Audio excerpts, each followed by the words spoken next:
નમસ્કાર, તમે જોઈ રહ્યા છો દમદાર સમાચાર મળી રહ્યા છે બેલેપુરાથી। નવનાથ ધામ ખાતે શાકંભરી નવરાત્રિ મહોત્સવનું ભવ્ય અને ભાવપૂર્ણ આયોજન કરવામાં આવ્યું હતું।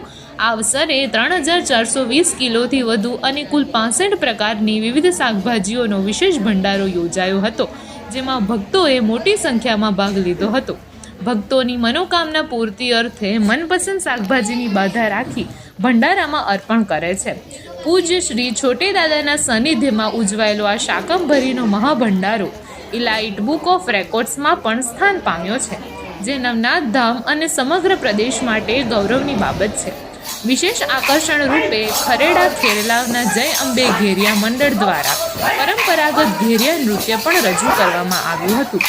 લોક સંસ્કૃતિ અને પરંપરાનું પ્રતિબિંબ દર્શાવતું આ નૃત્ય રંગબેરંગી વસ્ત્રો, તાલબદ્ધ સંગીત અને સમૂહ નૃત્યની ભાવના સાથે ઉજવાયું હતું અને આ ઉપસ્થિત ભક્તોએ તેનું ઉત્સાહભેર માણ્યું હતું। દમદાર ન્યૂઝના તંત્રી પ્રવીણ કુમાર દ્વારા અહેવાલ।